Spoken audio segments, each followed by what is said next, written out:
सुप्रभात बच्चों। नमा संस्कृतम संस्कृत दिवसस्य हार्दिक शुभेच्छा।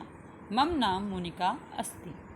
तो आज इस संस्कृत दिवस के उपलक्ष्य में मैं आपको हमारी भाषा के विकास के बारे में कुछ बताना चाहती हूँ। संस्कृत भाषा मूलतः इंडो यूरोपियन भाषा परिवार की भाषा है।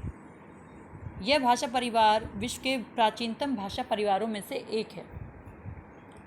अगर संस्कृत के प्राचीनतम शिलालेखों की हम बात करें, शिलालेख का मतलब होता है जब कोई भाषा हमें पत्थर पे लिखी हुई मिलती है तो उसको हम शिलालेख बोलते हैं। संस्कृत के प्राचीन शिलालेख हमें अयोध्या और हाथीवाड़ा में मिले थे, जिनकी खोज पुरातत्वविदों ने की थी। इसके बाद आगे चलकर हमारी संस्कृत दो भागों में बटी। इसको कहते हैं हम वैदिक संस्कृत और दूसरी है लौकिक संस्कृत। वैदिक संस्कृत का समय 1500 से 1000 ईसा पूर्व तक था। इस संस्कृत को हम वैदिकी, छांदस या प्राचीन संस्कृत भी कहते हैं। इसका सबसे प्राचीनतम प्रयोग हमें ऋग्वेद के दूसरे मंडल से 9वें मंडल तक में मिलता है। इसके बाद अब बारी आती है लौकिक संस्कृत की। लौकिक संस्कृत का समय 1000 से 500 ईसा पूर्व तक था।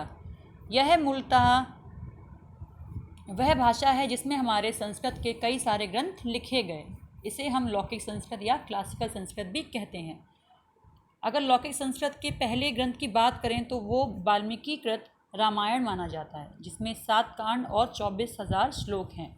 इससे पहले वेदों की रचना हुई थी, पर वेदों की रचना ब्रह्मा ने की है ऐसा मानकर वाल्मीकि को ही हम संस्कृत का पहला कवि मान सकते हैं।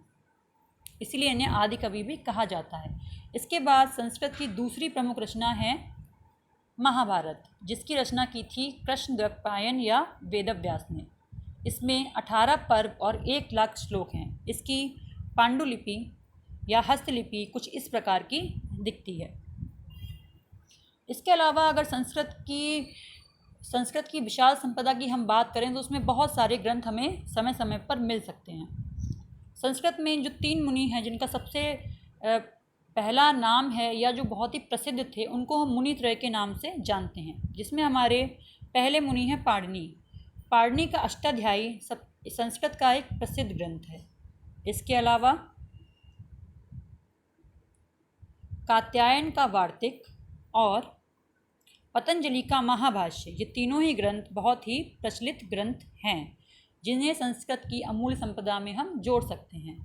धीरे धीरे जिस प्रकार से हर चीज़ में परिवर्तन होता है, वैसे हमारी भाषा भी आगे बढ़ती है और संस्कृत भी धीरे धीरे आगे बढ़ी और परिमार्जित होती गई। उसका रूप दिन ब दिन बदलता गया। संस्कृत से पाली, फिर प्राकृत, फिर अपभ्रंश, फिर अवहट, फिर हिंदी बनी। तो इस तरह से हम संस्कृत को